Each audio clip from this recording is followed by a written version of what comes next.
ანუ ესე იგი ეს არის უკვე ამ ფროიდის ნაშრომის 1915 წლის ნაშრომის მეტაფსიქოლოგიის მეორე ნაწილი. პირველ ნაწილს ქვია ესე იგი სტოლვა და მისი ბედი და ერთ-ერთი ფროიდი ამბობს ერთ-ერთი ბედი, ნუ ეს ცუდი თარგმანია, მაგრამ ჩვენ სახელმწიფოდ ვამბობთ, ერთ-ერთი განვითარება სტოლვის საითქენაც სტოლვა შეიძლება წავიდე, რა ბედი შეიძლება ეწიოს სტოლვას, ეს არის განდევნა. ამბობს ფროიდი. მაგრამ სტოლვის განდევნა პრობლემური საკითხია. ჩვენ როგორც ვთქვით, ლტოლვა არის ის, რაც პერსისტირებს, ეს არის ფსიქიკური კონსტანტა, ეს არის მუდმივი დინამიური ძალა, ინგლისურად თარგმნიან drive, trib გერმანულად, რომელიც ჩემს ფსიქიკურ აპარატს აიძულებს იმუშაოს. ესე იგი, ლტოლვის განდევნით არ მთავრდება ფსიქიკური სამუშაო. ლტოლვის განდევნით ჩვენ ვერ ვაღწევთ იმ სტაბილიზაციას, ან ჰომეოსტაზს, რომელიც სიამოვნების პრინციპის მიხედვით უნდა იქნეს, ესე იგი დაძაბულობა უნდა იქნეს შემცირებული, რომელიც შეიძლება და ყოფილიყო სასურველი. ეს ნიშნავს იმას, რომ მართალია ლტოლვა განიდევნება ნაწილობრივ მხოლოდ, მაგრამ ამ განდევნას აქვს თავისი ფსიქიკური შედეგები. ფროიდი ამბობს, ყოველ შემთხვევაში ნევროზების შემთხვევაში ის ამბობს, რომ თავარი დაცვის მექანიზმი ნევროზების დროს არის განდევნა, ну, დანარჩენი ეგოფსიქოლოგიის მიერ გამოგონილი ნენსი მაკვილიამსის წიგნის მომაქვს ხოლმე, მაგალითად, ბევრია პროის, ლალალა, ყველა ძირითადად არის მე პროექცია და რეალობის უარყოფა და განდევნა. დანარჩენი სხვა დაცვის მექანიზმები, მათ შორის გადანაცვლება, მათ შორის რეაქციული ფორმაცია, რომელიც ფროიდი საუბრობს სწორედ როცა ერთი ლტოლვა მაგალითად საკუთარ საპირისპიროდ გადაიქცევა, ეს ყველაფერი არის ნაწარმოები საბოლოო ჯამში განდევნისგან და იმისგან თუ რამდენად წარმატებული იყო განდევნა ფსიქიკურ ცხოვრებაში, ან რამდენად განიცადა განდევნა მარცხი, მაგალითად ნევროზის დროს. აქედან გამომდინარე, ლტოლვის განდევნა, ლტოლვითი ტენდენციების განდევნა, ეს შეიძლება იყოს სექსუალური ლტოლვები, ანალური, სადისტური, მაზოხისტური, ორალური ლტოლვები, გენიტალური ლტოლვები, ოიდიპალური ლტოლვები, მათ შორის, იმიტომ რომ ოიდიპალური ლტოლვები უკვე გულისხმობს ტოტალურ ობიექტს, რას გულისხმობს ეს გულისხმობს დედის ობიექტს მაგალითად, რომელიც არის ფუნდამენტურად აკრძალული ენის სუბიექტთან და კულტურის სუბიექტთან, ეს გულისხმობს მამის ობიექტს, ესე იგი პარიციდულ მამის მკვლელობის ტენდენციებს და ასე შემდეგ, რომელიც აგრეთვე განდევნილია ფროიდის სიზმრების ინტერპრეტაციიდან მოყოლებული, ეს კარგად აქვს შესწავლილი, როდესაც ადამიანი ხედავს სიზმარს ახლობელი ადამიანის გარდაცვალების შესახებ და ის ამბობს, რომ ამ ახლობელი ადამიანის გარდაცვალება პასუხობს პატარა ოიდიპოსის განდევნილ სურვილს მისი, ესე იგი, გზიდან ჩამოშორებისა. აქედან გამომდინარე, ლტოლვა განიდევნება, მაგრამ ფროიდი ამბობს, ამ განდევნას აქვს უკიდურესად პათოგენური შედეგები. ფაქტიურად, განდევნის ნევროზის პათოგენეზი პირდაპირ არის დაკავშირებული ფროიდისთვის განდევნასთან. იმდენად რამდენადაც ლტოლვა არის განდევნილი, იმდენად რამდენადაც ლტოლვასთან დაკავშირებული ფანტაზმატიკური თუ რეპრეზენტაციული, ასე ვთქვათ, ერთეულები არის განდევნილი, ის განიცდის არაცნობიერში პირველადი პროცესების გავლენას, ანუ გარკვეული ეს განდევნილი მასალა პირველად ეხება ბავშვობის დროინდელ განდევნას თუ შემდგომ განდევნებს, გარკვეულ დამუშავებას განიცდის, გადამუშავება შეიძლება ითქვას ელაბორაციას, რასაც ეძახის ფროიდი და ამის შემდეგ იბადება ისეთი ფსიქოპათოლოგიური ფორმაცია, რომელსაც უწოდებთ ფსიქონევროტულ სიმპტომს, მაგრამ ჩვენს რო ფსიქიკურ სფეროში ყველა სიმპტომი არ არის ფსიქონევროტული სიმპტომი, ცხადია. და აქედან გამომდინარე, ჩვენს რო ფსიქიკურ სფეროში ყველა აშლილობა და ყველა დესტაბილიზაცია ცხადია არ არის დაკავშირებული განდევნასთან. მაგრამ ფროიდი ამბობს და ჩვენც ამას ვადასტურებთ, ყველა დღეს თანამედროვე კლინიკა თუ ძველი, თუ საშუალო პერიოდის მე-20 საუკუნის რომ თუ კი ჩვენ ლაპარაკობთ ნევროზზე, ესე იგი ლაპარაკობთ განდევნაზე. იქ სადაც არის ნევროზი, ფსიქონევროტული სიმპტომი, იქ სადაც არის შიდა ფსიქიკური კონფლიქტი და მისი კომპრომისული გამოსავალი, ესე იგი სიმბოლური გამოსავალი, სიმბოლური გადაწყვეტა ფსიქონევროტული შიდა ფსიქიკური კონფლიქტის, იქ არის განდევნა. იქ სადაც არ არის განდევნა, ჩვენ გვაქვს საქმე სხვა ტიპის სტრუქტურასთან, ეს შეიძლება იყოს პერვერსიული, ნარცისტული სტრუქტურები ფსიქიკურ აპარატის, ან ძირითად შემთხვევაში საქმე ეხება ფსიქოზს და ფსიქოზს აქვს ჩვენცით თავისი დაცვის მექანიზმები, გახლეჩა, რეალობის უარყოფა, მასიური პროექცია, პროექციული იდენტიფიკაცია და ასე შემდეგ. ანუ ფროიდი აქ რას ამბობს, აი ეს ABCD-ს მიყვება, ასე ვთქვა და თუ გარე გამღიზიანებელს შეიძლება გაექცე, ლტოლვას როგორც ეს თქვით ჩვენ, უკვე ლტოლვას როგორც შინაგან და შინაგან კონსტანტურ გამღიზიანებელს ვერ გაექცევი. ანუ და ფროიდი რას ამბობს, რომ ესე იგი თუ კი ფსიქოფიზიკური ორგანიზმი ლტოლვას ისე ვერ დაუსხლტება ხელიდან, როგორც გარე სტიმულს, მაგალითად ხმაურს, მაგალითად არ ვიცი, ეს შეიძლება იყოს სინათლე, ეს შეიძლება იყოს, არ ვიცი, ნებისმიერი შინაარსობრივი გამღიზიანებელი თუ წმინდად აკუსტიკური და ფონეტიკური ბუნების, ფიზიკური ბუნების, ჩვენ ჩვენ გავუგვივართ მას, მაგრამ როცა საქმე ეხება ლტოლვას და ჩვენ ბევრი ვილაპარაკეთ იმაზე, თუ რატომ არ არის ლტოლვა ინსტინქტი და რამდენად ფუნდამენტური განსხვავებაა ლტოლვასა და ინსტინქტს შორის, რომ ინსტინქტი რეალიზდება, მას გააჩნია გარკვეული მონტაჟი, გენეტიკური, ევოლუციონისტურად განმტკიცებული და მუშაობს ხშირ შემთხვევაში საათივით, თუ კი თავის ტვინის დონეზე ან გენეტიკურ დონეზე რაიმე დაზიანებას არ აქვს ადგილი, ლტოლვის შემთხვევაში ჩვენ ვაწყდებით პრობლემებს და ლტოლვა არის ის, რაც ფსიქიკურ აპარატს აიძულებს იმუშაოს და ლტოლვას ვერ გავექცევით, იმიტომ რომ ეს არ არის გარე სტიმული, შესაბამისად ფროიდი ამბობს, სუბიექტი შეიძლება ითქვა შიდა ფსიქიკურად გარბის ლტოლვისგან განდევნის ძალით, ესე იგი განდევნის ლტოლვას. განდევნის მიზეზი რა არის, რომ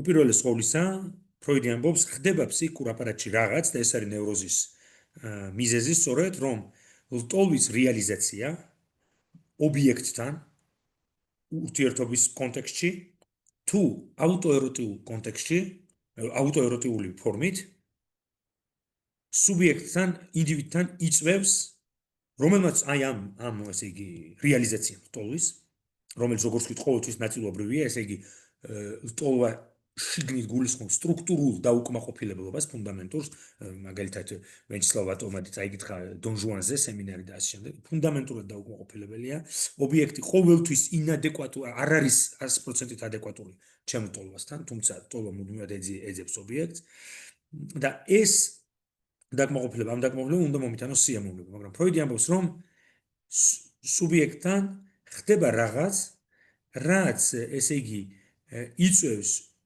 უფრო მეტ უსიამოვნებას, დაკმაყოფილება იწვევს უფრო მეტ უსიამოვნებას, ვიდრე სიამოვნებას. ანუ ლტოლვის რეალიზაცია, მისი მანიფესტაცია, მისი პირდაპირი ფორმით გამოვლენა ობიექტთან მიმართებაში, ან აუტოეროტიული ფორმით იწვევს იმაზე მეტ შიშსა და უსიამოვნებას, ვიდრე დაკმაყოფილება გამოიწვევდა სიამოვნებას, ხო?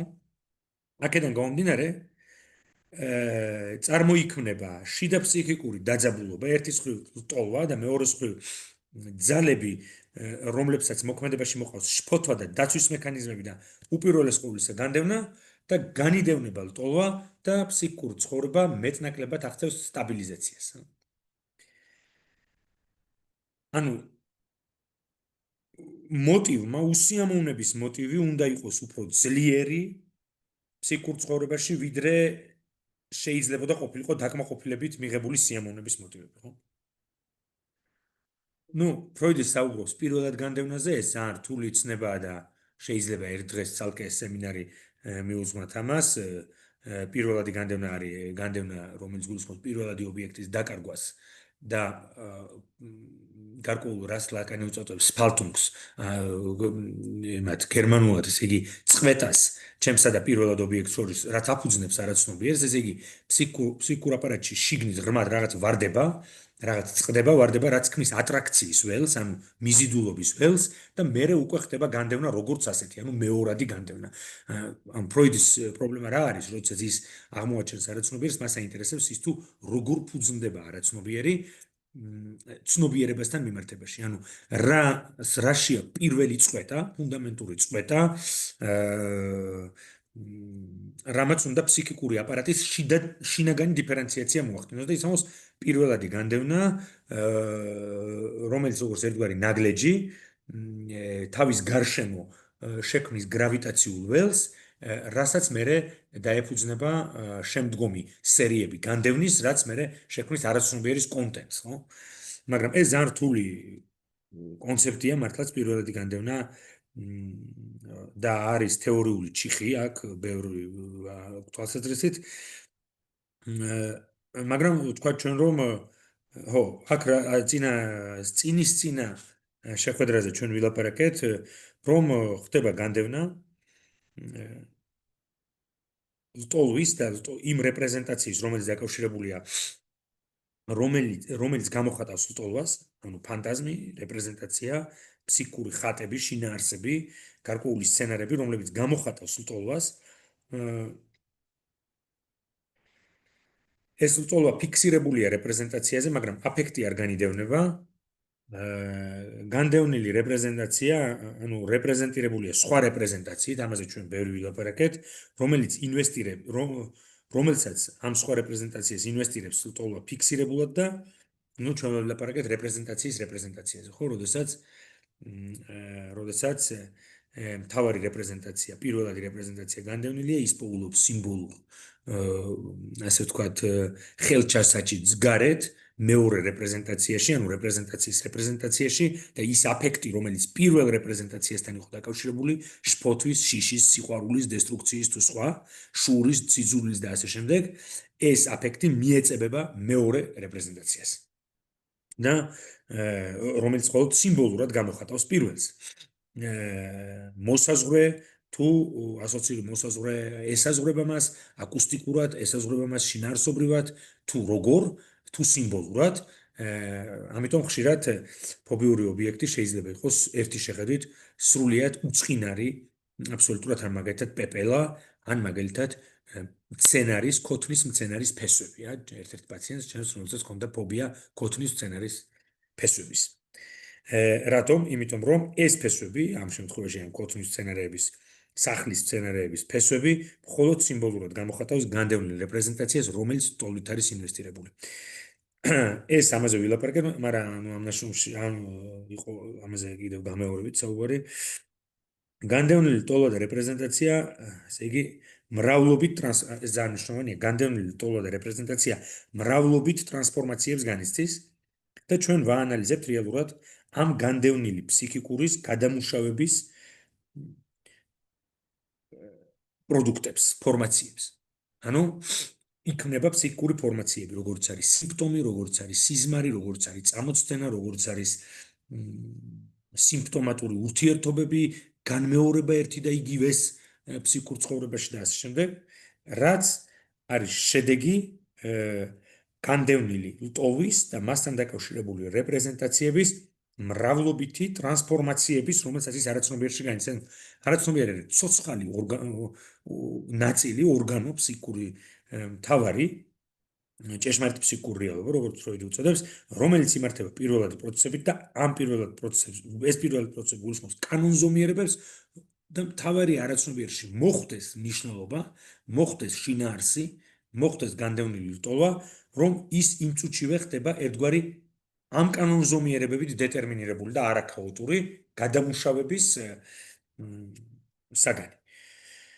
ლტოლვა რეპრეზენტირებულია ცნობიერში და ენაში, როცა მაგალითად ენა ეროტიზირებულია უკიდურესად, ხო? ის ენაში წავლენს თავს, ლტოლვის საუკეთესო რეალიზაცია არის სწორედ ენა პოეზიის, ენა შემოქმედების, ენა სიყვარულის, ენა მეგობრობის და ასე შემდეგ. ენის ეროტიზაცია შეიძლება ითქვას, რომ დაკავშირებულია ლაპარაკის სურვილთან, რომელიც მაგალითად დეპრესიულ პაციენტთან არის ძალიან დაქვეითებული, ხო? დეპრესიულ პაციენტს ძალიან უჭირს ლაპარაკი. იმდენად რომ ჩვენ ხედავთ, რომ ენა სრულიად განიცდის მელანქოლიზაციას, სრულიად განიცდის დეზეროტიზაციას და ენა თლიანად არის დეპრესიულ პაციენტთან დაცლილი ეროტიული და ლიბიდინალური შემადგენლებით, მაშინ როცა ისტერიული პაციენტის ენა სავსეა სექსუალობით, სავსეა ეროტიზმით, სავსეა ლიბიდინალური შემადგენლებით, ისევე როგორც ობსესიური პაციენტის ენა სავსეა ანალურ სადისტური და ანალური ობიექტთან დაკავშირებული, ასე ვთქვათ, ლიბიდინალიზირებულია, ეროტიზირებულია ისიც.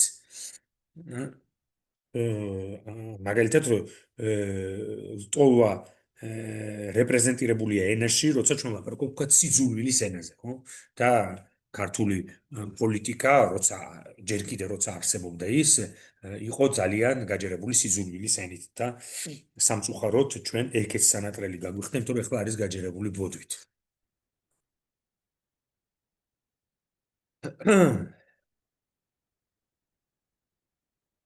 ანუ განდევნა არ არის ერთი აქტი, არამედ მუდმივი პროცესი, ძალიან მნიშვნელოვანია. ეს მთელი პრობლემა ამაში მდგომარეობს, სწორედ რომ სუბიექტი განდევნის ქრონიკულად, იმისთვის რომ მიახლოვებთ როგორ არის, აი როცა მაგალითად მდიდარი ხალხია ან ნაკლებად, როცა იპოდრომზე ცხენი ყავთ და ამ ცხენს უნდა შენეხვა. უნდა აჭამო, უნდა იქ გადაიხადო იმ ვიღაცა მეჯინიბეს, უნდა ვიღაცამ ასეირნოს, ვიღაცამ აბანაოს, საერთოდ იქ სადგომის ფული გადაიხადო და ამ შემდეგ ძვირი ჯდება განდევნა ფსიქური ცხოვრების. რატომ? იმიტომ რომ ფსიქიკური ენერგია მუდმივად იხარჯება იმაზე, რომ განდევნით მიღწეული ამდენად მყიფე წარმატება და ამდენად მყიფე სტაბილიზაცია ფსიქიკური ცხოვრების და ხომ სიმშვიდე იქნეს შენარჩუნებული. ამიტომ რატომ? იმიტომ რომ ტოლვა მუდმივად აქტიურია. ესე იგი, ერთხელ და სამუდამოდ მისი კონსერვაცია შეუძლებელია. ის მუდმივად იღწვის რეალიზაციისკენ და მუდმივად, ესე იგი, აშფოთებს პატიოსთან მოქალაქეებს სარდაფიდან, შეიძლება ითქვას, სადაც ის ბოგინობს ხშირად ჩვენს სხეულში. ამიტომ განდევნის აქტები მუდმივად ხორციელდება, მუდმივად სუბიექტი განდევნის და სხვა შორის სემინარი 2008 წელს ერთი წლის განმავლობაში მე ვესწრებოდი სემინარს, რომელსაც ჟერარ პომიე და პატრიკ ლანდმანი კითხულობდნენ, მე გამოვიდა წიგნი სხვა შორის ქვია განდევნა, ესე ქვია, იმიტომ რომ სემინარების ციკლს ერქვა განდევნა და იქ არის ლაპარაკი იმაზე, რომ სუბიექტი როცა ლაპარაკობს, მაგალითად სულ განდევნის, ქრონიკულად განდევნის. წინააღმდეგ შემთხვევაში ენა იქნებოდა ინფილტრირებული, უკიდურესად ბრუტალური, უკიდურესად დესტრუქციული სექსუალური შინაარსებით, როგორც მაგალითად ეს შეიძლება იყოს აფექტის მდგომარეობაში, როცა განდევნა იხსნება, თქვენცით ადამიანები როგორ ასე ვთქვათ, თავაზიანად ესაუბრებიან ხოლმე ამ დროს ერთმანეთს და რა სიტყვების გაცვლა გამოსვლა ხდება, ენა ინფილტრირებული, ანუ გაჟღენთილი ხდება ანალური დესტრუქციული კომპონენტებით აფექტის დროს, როცა განდევნა იხსნება, ისევე როგორც მაგალითად ამა თუ იმ ნივთიერების ზემოქმედების ქვეშ, სიმცვრალის დროს, სასიყვარულო ურთიერთობების დროს და სიზულვილის დროს, როცა განდევნა იხსნება, ენა ან უკიდურეს ეროტიზაციას, ან უკიდურესად ინვესტირებული ხდება სიზულვილით. ამიტომაც არის რომ მამაკაცი ახლა ქართული სუფრები აღარ არის, მაგრამ ადრე როცა გამოტყურებოდა და მე სუფრის მეორე ბოლოში მჯდომ ქალბატონს, სულ რაღაც კათინაურებს სურს და ნუ მე ამის გამო ძალიან იგი სავალალო შედეგები ჰქონდა ხოლმე ენის ესოდენ ეროტიზაციას, მე უმღეროდა და ასე შემდეგ. ანუ რას ნიშნავს? იმას რომ განდევნა არის მუდმივი მეგობარი პატიოსანი ნევროტიკის თუ შეიძლება ასე ითქვას, მაგრამ რახან საქმე ეხება ტოლვით ტენდენციებს, რომელიც ენერგეტიკული თვალსაზრისით ძალიან ინვესტირებულია, შესაბამისად, როგორ ვთქვა, შესაბამისად ეს არის რომ ესე იგი თქვენ კარს აწვევით ერთი მხრიდან და მეორე მხრიდან არანაკლები ძალა გაწვევათ თქვენ. ანუ მეს ფუნქცია არის რომ ერთი ხელით ესე იგი დაიჭიროს კარები, საიდანაც ურტყამს ტოლვა და მეორე ხელით კონდეს ესე იგი კულტურული და სოციოკულტურულად სტრუქტურირებულ რეალობაში ნორმალური ურთიერთობა, ხო? ამიტომ ამბობს ფროიდი რომ მე თამაშობ სამ ფრონტზე.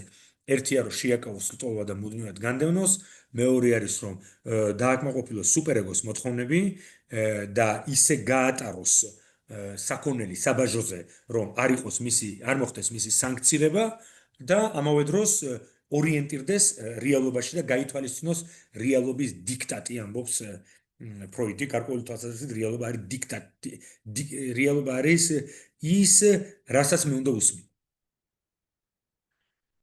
ტოლვითი რეპრეზენტაციის რაოდენობრივი ფაქტორია, ბედი შეიძლება იყოს 3.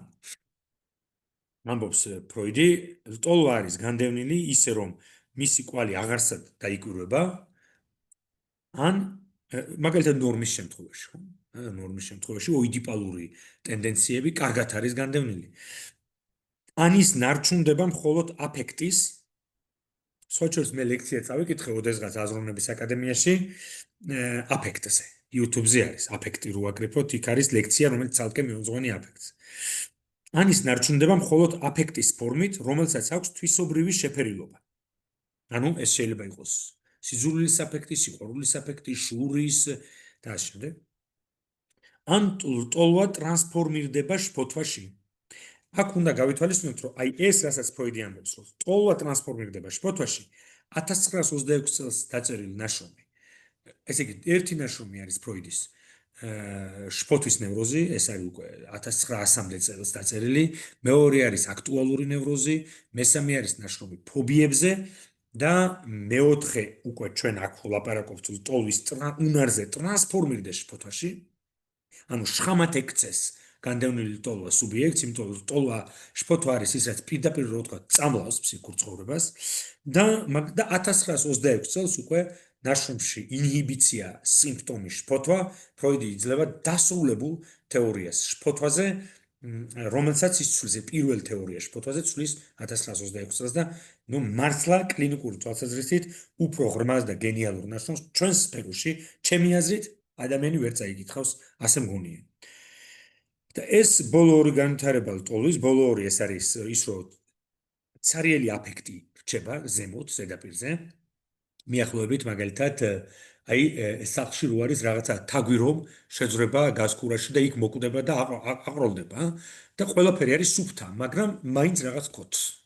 აი ეს არის აფექტი რო არის ცარიელი აფექტია ფსიქიკურ ცხოვრებაში, არავინ არ იცის წყარო, საიდან მოდის ეს აფექტი. და ის შეიძლება ტრანსფორმირდეს შფოთვაში, რომ ტოლვა შეიძლება ტრანსფორმირდეს აფექტზე განსაკუთრებით კი შფოთვაში. ესე იგი, ფროიდი ამბობს, მომავალში იტყვის, რომ შფოთვა არის ის მონეტა, ესე იგი, ის ვალიუტა, მონე, დეშანჟ, გაცვლის ვალიუტა, რომელიც ხურდავდება ყველა სხვა ვალიუტაზე. ანუ დოლარი. ხო, მე შემიძლია დოლარით ვიყიდო ლარი, დოლარით შემიძლია ვიყიდო სომხური დრამი და იუანი და რაც მინდა. გესმით? დომინანტია, მაგრამ მაგალითად იუანით შეიძლება ვერ ვიყიდო დოლარი ყველგან და ასე შემდეგ. ანუ რას ამბობს ფროიდი, რომ შფოთვა გადაცვლადია ყველა სხვა აფექტი გადაცვლადია შფოთვაზე. მაგრამ გააჩნია სხვა ფორმის, მაგალითად აგრესია, სიძულვილი ხშირად სოციოფობიებში ავლენს თავს, ხო? მაშინ როდესაც სასიყვარულო ტენდენციების განდევნა კასტრაციულ შფოთვებში და ასე შემდეგ. სხვა შორის შფოთვა შეიძლება ერთი დიდი წელი მიუძღვნათ შფოთვის კონცეფტს ფსიქოანალიზში.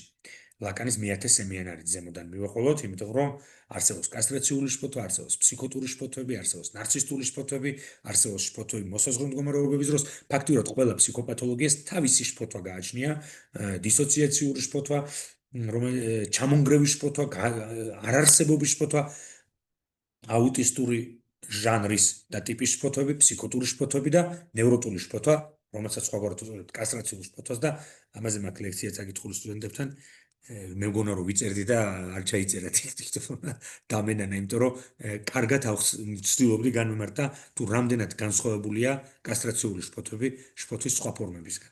და ერთხელ ჩვენ ეს უნდა გავაკეთოთ, იმდენად მნიშვნელოვანია კლინიკურად ეს, იმიტომ რომ ფროიდი ამბობს, რომ ფაქტიურად შფოთვა არის ერთ-ერთი ყველაზე წამყვანი დიაგნოსტიკური კრიტერიუმი იმისთვის, რომ ორიენტირდეს სტრუქტურაში, რატომ? იმიტომ რომ გავიგოთ რა ტიპის შფოთვას განიცდის პაციენტი. ხანდახან პაციენტი არ ბოდავს, ამასთან არ არის აიმე კოგნიტური პრობლემა, რეალობასთან მიმართებაში სრულიად ადეკვატურია, მაგრამ შფოთვა შეიძლება იყოს ღრმად ფსიქოტური ბუნების და არა ნევროტული, რაც გვაეჭვებს ხოლმე ჩვენ, რომ შეიძლება საქმე გქონდეს ფსიქოსთან. ანუ პაციენტის კლინიკა ხო, ჩვენ ვთქვით, რომ აი, როდესაც ტოლვა ტრანსფორმირდება, ქრონიკულად განდევნილი ტოლვა, ქრონიკული ფრუსტრაცია ტოლვის ცხოვრებაში, ქრონიკული ფრუსტრაცია, იწვევს ისეთ სინდრომს, ისეთ ქართული სიტყვა რო ვიხმაროთ, ისეთ უკეიფობას, რომელსაც ჩვენ ვუწოდებთ შფოთვით დეპრესიულ სინდრომს. რომელიც მელანი კლაინის სახელთან არის აგრეთვე დაკავშირებული მნიშვნელოვნად, მაგრამ ეს არის მდგომარეობა, როდესაც მაგალითად განსხვავებით ნევროტული შფოთვისგან, რომელსაც ყოველთვის გააჩნია ობიექტი და ყოველთვის ეს ობიექტი კასტრაციულ მნიშვნელობას იჟენს ჩემთვის, ეს შეიძლება იყოს გამოცდა, ეს შეიძლება იყოს სასიყვარულო ურთიერთობა, ბევრი რამ, რასაც სიმბოლურად კასტრაციული მნიშვნელობა აქვს ნევროტიკთან, მაგრამ როდესაც შფოთვა ქრონიკულად არის ფრუსტრირებული, ესა ტოლვა უკაცრავად, ასეთ შემთხვევაში, აი მაგალითად ისეთი კლინიკური მდგომარეობა, როცა პაციენტს დილით ეღვიძება და დილიდან არის აგზნებული რაღაცნაირად შფოთავს. რასაც სხვანაირად უწოდებენ დისფორიას, ან გენერალიზებულ შფოთვას, გურულად უწოდებენ ფორიაქს. მაგალითად, ის კი არა რომ შფოთავ მღელავ რამეზე ფორიაკო აფორიაკე რაღაცაირი მუდმივად ერთ დონეზეა შფოთავ და იწვევს ფორიაკს რომელსაც ხშირად გააჩნია ძალიან ხშირად სომატოფორმული გამოვლინებებიც ხო რატომ? იმიტომ რომ აქ საქმე ეხება არა რაიმე მნიშვნელობებს, არამედ წმინდად ეკონომიკურ ანუ ფრუსტრაციას, ან ფრუსტრაციას წმინდად ენერგეტიკულ დონეზე. ესე იგი, ენერგეტიკული მოშლა, ენერგეტიკული დისბალანსი არის შედეგი და დღეს ჩვენ ვისაუბრებთ სწორედ შფოთვის ფსიქოპათოლოგიაზე. თუ შფოთვა ჩნდება, შეიძლება ვთქვათ, რომ საქმე გვაქვს განდევნილის დაბრუნებასთან. ამბობს ფროიდი. და განდევნის დაბრუნებასთან და b მასთან ვერ გამკლავებასთან, ანუ განდევნის მარცხთან. მაშინაც კი თუ რეპრეზენტაცია კვლავ განდევნილია.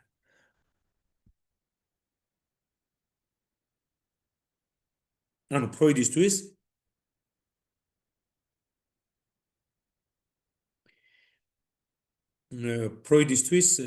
ნევროზი იმისთვის რომ ესე იგი სიმპტომი და ფსიქოპათოლოგია დაიწყოს, ის ამას საჭიროა რეალურად არა ერთი რა განდევნა, რომელსაც ის რომელიც მის არის თავარ ბრალდებული ნევროზი. არამედ მეორე რამ განდევნილის დაბრუნება, ესე იგი უკიდურესი რეაქტუალიზაცია. აქ ძალიან მნიშვნელოვანი რაღაცა უნდა ვთქვა ახლა, უკიდურესი რეაქტუალიზაცია განდევნილის და ხელახალი მცდელობა განდევნის, რომელიც განიცდის მარცხს. და აი ასეთ შემთხვევაში ირთვება განგაშის ზარები და იწყება შფოთვის ფსიქოპათოლოგია. შფოთვის ფსიქოპათოლოგია სუბიექტი დიდხანს ვერ უძლებს და რთავს, ესე იგი, ანვითარებს ფსიქონევროტულ სიმპტომს, რომ განდევნილსა და განმნდევ ძალებს შორის მოიძებნოს კომპრომისული ფორმაცია, სადაც დაკმაყოფილდება როგორც განდევნილი ლტოლვები, ასევე ის ძალები, რომლებიც არიან განდევნის აგენტები. ანუ გარკვეული თვალსაზრისით ეს არის ესეთი ნევროტული, მართლაც ფსიქოპათოლოგიური ნევროტული ხელშეკრულება ორ დაპირისპირებულ ძალას შორის, ანუ საჭირო რა განდევნილის დაბრუნება და ხელახალი განდევნილის მცდელობის მარცხი და ფსიქონევროტული სიმპტომი. ამიტომ არის რომ ჩვენ, როდესაც ეს ძალიან მნიშვნელოვანია ეს რაც თქვით, იმიტომ რომ როცა ჩვენ პაციენტს ვიღებთ, ესე იგი პირველი ინტერვიუების დროს, ბუნებრივია გვაინტერესებს ყველაფერი და ხშირად პაციენტი ამბობს, რომ მე ერთ-ერთ პაციენტს 13 წლიდან დაიწყო ჩემთან ესა თუ ის სიმპტომი, ან მას შემდეგ რაც გავთხოვდიან ბავშვი გავაჩინას შემდეგ.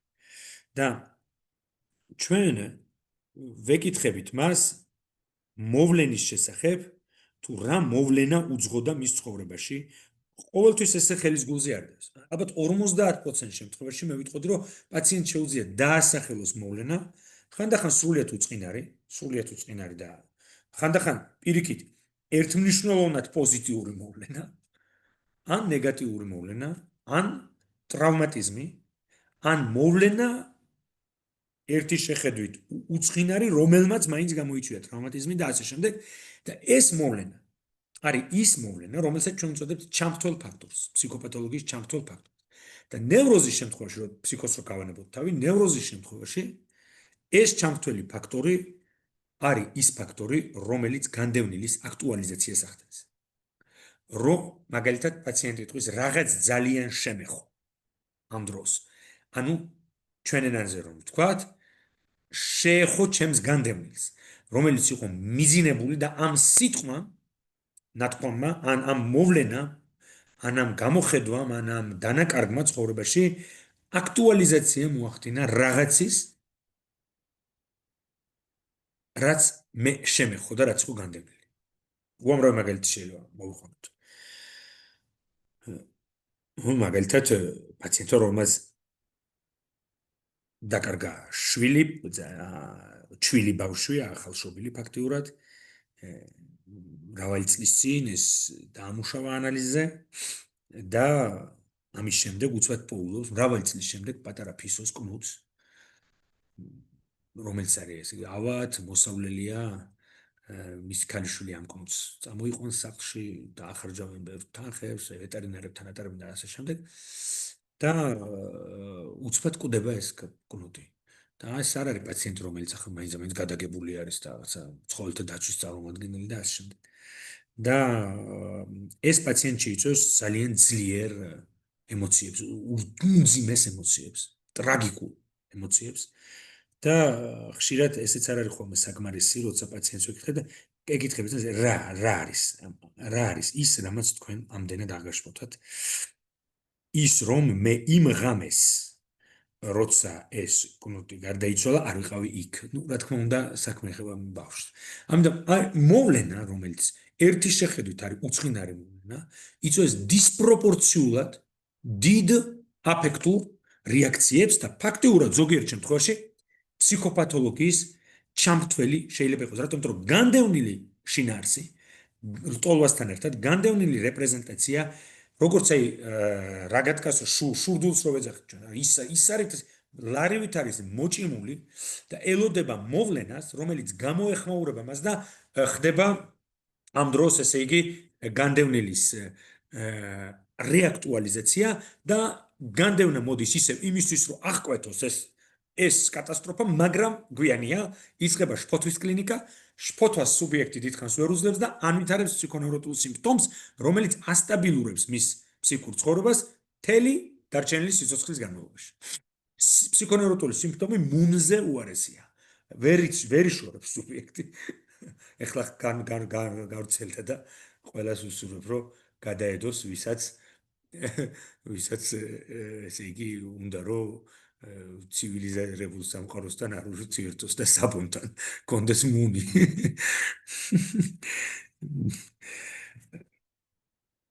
მოკლედ ხო და ამიტომაც როდესაც ჩვენ პაციენტს ვეკითხებით ფსიქოპათოლოგიის ჩართვამდე რა ხდებოდა როგორც წესი თუ კარგად ჩავეკითხებით არის საქმე ეხება მოვლენას ჩვენ თვითონ მთელი ეს მოვლენა შეიძლება იყოს უკიდურესად მრავალფეროვანი კაცის წყევლა მაგრამ ასრულებიც წყევლა დამეწყებინეს ხედავთ ნათია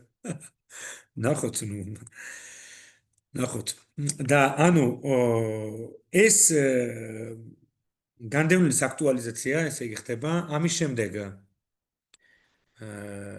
ხო და ეს მოვლენა ჩამრთველი რომელიც რეაქტუალიზაციას ახდენს განდევნილის შეიძლება იყოს რეალურად და ობიექტურად ძიმე მოვლენა და შეიძლება იყოს ნებისმიერი ჟესტი. რატომ? იმიტომ რომ ჩვენ არ ვიცით ეს განდევნილი შინაარსი სიმბოლურად როგორ ჩამოეკიდება ნებისმიერ ჟესტს, რომელსაც რეალობა შემოგვიგდებს ხოლმე, ხო? აქედან გამომდინარე და როცა ვეკითხებით პაციენტს, აი ამბობს, როცა ეს მოხდა, ამასთან ახლდა ძლიერი შფოთვა, სიმპტომის ფორმირებას ყოველთვის წინ უსწრებს შფოთვა. ჩვენ ვეძებოთ შფოთვა. ხანდახან საძებარი არ არის წარმოდგენილია შფოთვაში ლოვების დროს მაგალითად.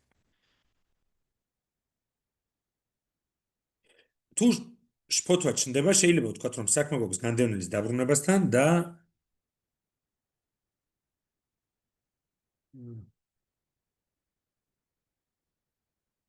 განდევნილის დაბრუნებასთან და მასთან ვერ გამკლავება განდევნილის მარცხი, ეშეკი ჯიღეფულები, განდევნილის მარცხი, მაშინაც კი თუ რეპრეზენტაცია კვლავ განდევნილი რჩება. ანუ ცხადია ჩვენ განდევნას მაშინ ვხედავთ, ამბობს ფროიდი, იმიტომ რომ ნორმის შემთხვევაში ყველაფერი ჩუმად მუშაობს.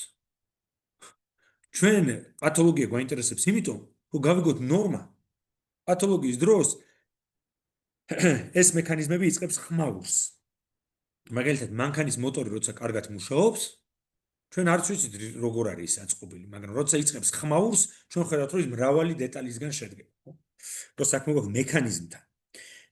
და ჩვენ ამბობს ფროიდი განდევნას მაშინ ვხედავთ, როდესაც ის მარცხს განიცდის, რაც იწვევს შინაგან დეზორგანიზაციას, სწორედ ამიტომ pathologique processus შესწავლა გვეხმარება ნორმალური პროცესების გაგებაში. Le refoulement produit une formation de substitut. ხო, აქედან გამოტოვოთ მე მოდის ფობიები, რომ განდევნა გულისხმობს იმას, რომ მე ეს განდევნილი რეპრეზენტაცია და ტოლო უნდა იყოს substitute, აი ჩვენ წინა იმაზე მე და საბაშოშტაშვილს ქონდა ამაზე მსჯელობა, რა განსხვავება გადანაცვლებასა და substituციას შორის, ნუ ფროიდი ამაზე საუბრობს და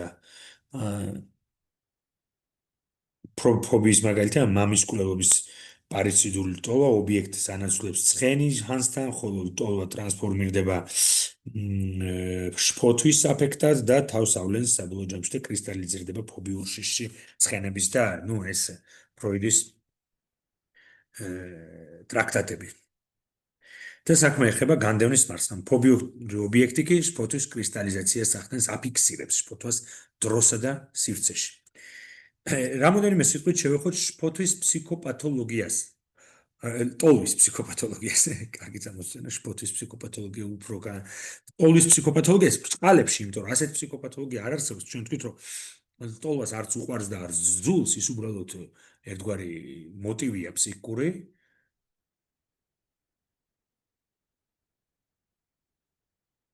თუნდაც დავიწყოთ მხოლოდ მიმოვიხილოთ, რომ ვიცოდეთ, რომ მომავალში თუ ამ თემას დაუბრუნდებით და ჩვენი პაციენტები და ჩვენი კლინიკური გამოცდილება ყოველდღიური მუდმივად გვაბრუნებს ამასთან, მუდმივად, ხო? და დავიწყოთ ფსიქოზით. სად არის ლტოლვა ფსიქოზის დროს? ძალიან რთული კითხვა, ურთულესი მე ვიტყვი. პირველი რთულია, იმიტომ რომ ფროიდი ამბობს, ლტოლვა განდევნილია. ფროიდი ამბობს, ლტოლვა არის არაცნობიერში. ის არის სხეულში ნევროტიკთან, რომლის სხეული კარტოგრაფია გულისხმობს ეროგენულ ზონებს, ორალურ, ანალურ, გენიტალურ ლტოლვებს. ეს ერთი. მეორე, მთელი ლტოლვის თეორია ფროიდის სტრუქტურირებულია ობიექტთან ურთიერთობაზე. ამ ლტოლვას გააჩნია ობიექტი. არის ჰეტეროსექსუალური ლტოლვები, არის ჰომოსექსუალური ლტოლვები, არის ვუეირისტული ლტოლვები, არის მეორე რომელიც არის მაგის მეგობარი, ექსგიბიციონისტული ლტოლვები, ხო? სადაც ხან მე ვარ ობიექტი, ხან სხვა არის ობიექტი, ჩვენ ამაზე ვილაპარაკეთ, ხო? ფსიქოზის დროს ობიექტი ცნება ძალიან პრობლემატურია განსხვავებით ნევროზისგან. ობიექტი არ არის დაფუძნებული. შინაგანი ობიექტი არ არის დაფუძნებული. მე დისოცირებულია. გარდა ამისა, ფსიქოზის დროს ლტოლვა არ გადის იმ ფაზებს, რა ფაზებსაც გაივლის ნევროტული და ნორმალური სტრუქტურის დროს. და როდესაც ფროიდმა აწყო ლიბიდოს თეორია, რომელიც 1916 წელს ლექციებში კარგად არის მოცემული, ლიბიდოს თეორია, ესე ქვია თავს, და გადმოცემული, 3 ესეს შემდეგ იქ რეზუმირებს ფროიდი. იუნგის კითხვა, იუნგმა გააფართოვა მისი ჭკუით ლიბიდოს ცნება და სწორედ იმიტომ რომ თვითონ როგორც ფსიქოტიკი, ფროიდს როგორც ნევროტიკს უსვამს კითხვას, სად არის ლიბიდო ფსიქოზის დროს? იმიტომ რომ ფსიქოზის დროს ჩვენ გვაქვს ბოდვა და არა ფანტაზმი. და ფანტაზმში, როგორც ჩვენ თქვით, სათუთად და თვალისჩინივით შემონახული ობიექტი, რომელსაც ელოლიავება ნევროტიკი მთელი ცხოვრება. ესეთი ობიექტი არ არის და სადაც რომელიც ლტოლვით არის ინვესტირებული. ლტოლვის ფსიქონევროტული ეკონომია ფსიქოზის თავდაყირა აღენებს. აგერ დღეს მოусმინე სწორედ სამ მოხსენებას ამაზე, ერთი არის ალერტ კოსტეკალდის, მეორე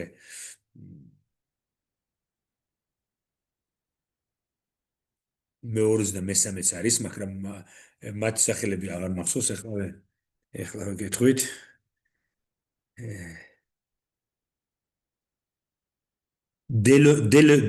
დელემო არის გვარი იმ კაცის, ჟან-კლოდ დელემო თუ ჟერარ დელმო და მესამე კიდევ საერთაშორისო ლაკანიანური ასოციაციის წევრის, რომელმაც ილაპარაკა აკუსტიკურ ფილტრზე და მის არქონაზე ფსიქოზის დროს, სწორედ რგვალი მაგიდას ერქვა ლტოლვის საკითხი ფსიქოზში. დავიწყოთ კლასიკური პასუხებით. კლასიკურამდე ვთქვათ, რომ ფსიქოზის დროს საქმე გვაქვს სრულ აბსოლუტურ და უკიდურესად ინტენსიურ ფორმებთან ტკბობის, მწველ ფორმებთან ტკბობის, სხვისი ტკბობის, რომელიც იყენებს ჩემს სხეულს. მეორე, ფსიქოზის დროს ჩვენ საქმე გვაქვს რახან არ არსებობს განდევნა, რახან არ არსებობს მეტაფორიზაცია სიმბოლიზაციის მექანიზმი ისე როგორც ნევროტიკთან, რახან სუბლიმაციის საკითხი ფსიქოზის დროს მნიშვნელოვნად განსხვავდება სუბლიმაციისგან ნევროტიკთან, ჩვენ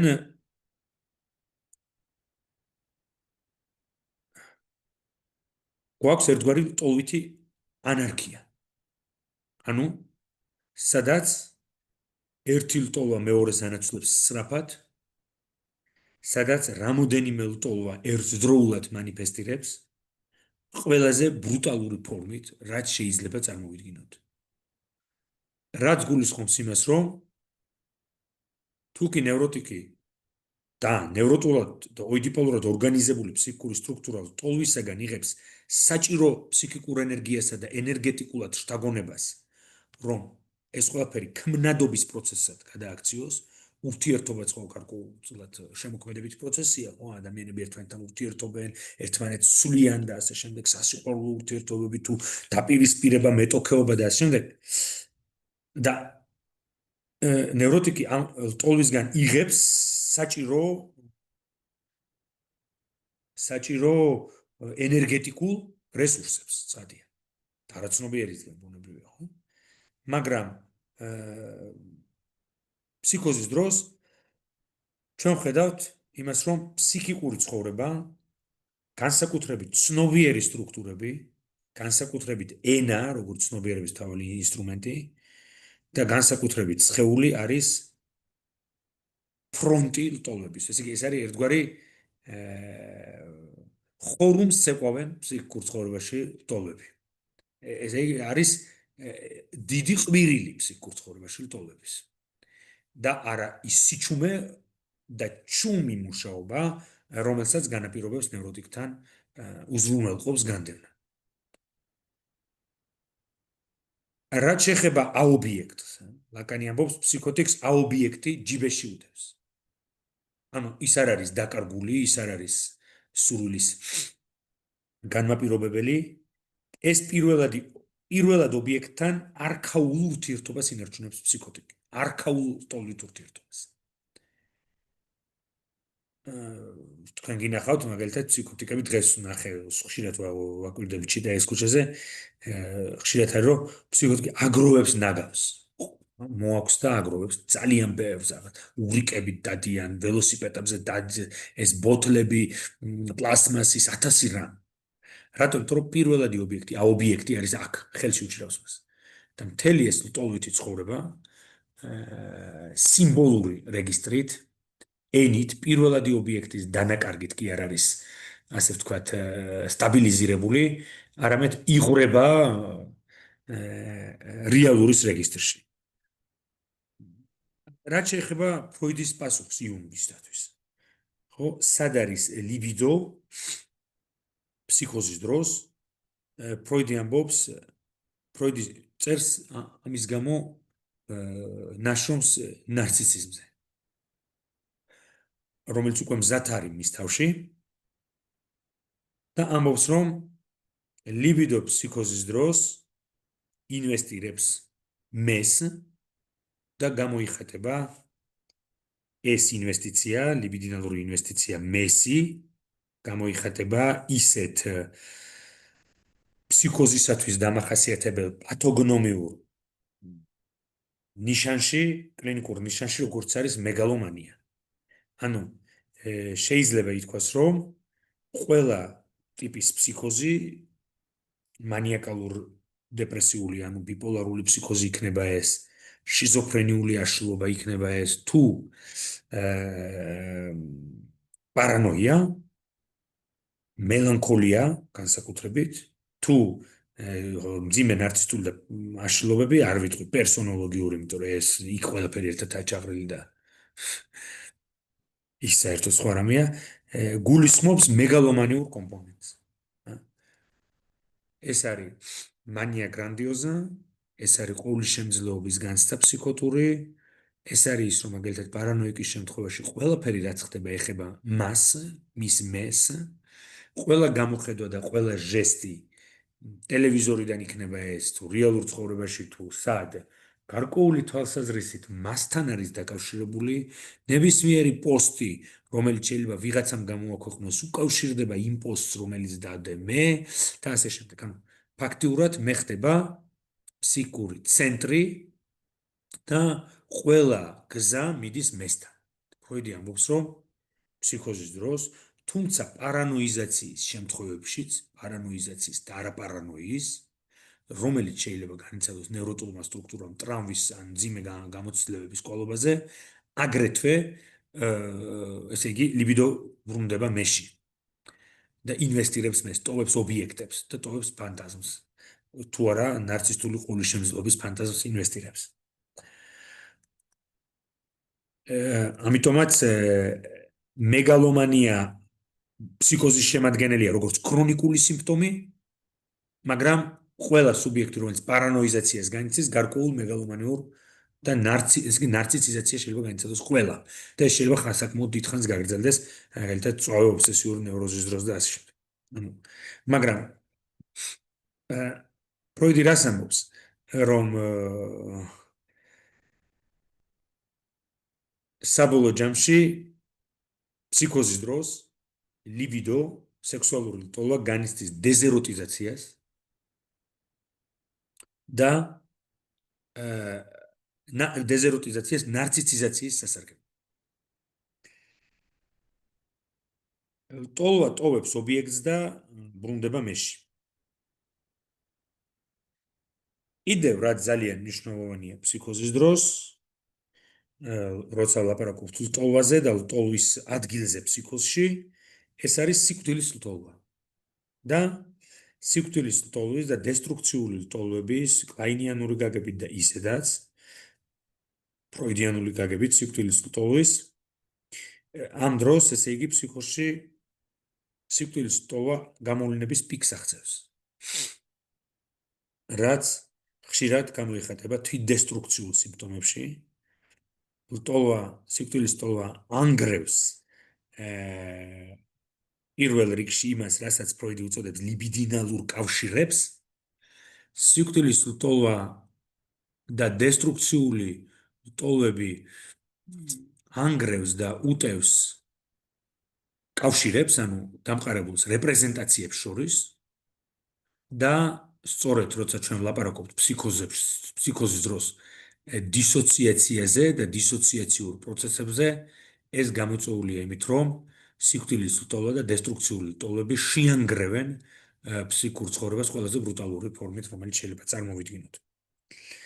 ამიტომ და ხოლო სექსუალური ლტოლვები ენის ფილტრით, სიმბოლური რეგისტრის ფილტრით და კასტრაციის სიმბოლური რეგისტრით აღარ არის დოზირებული და იღვრება სექსუალური თუ დესტრუქციული ლტოლვები გარეთ ხშირად ძალადობის ფორმით ან საერთოდ ლტოლვა განიცდება ფსიქოტიკის მიერ უკიდურესად ძალადობრივად.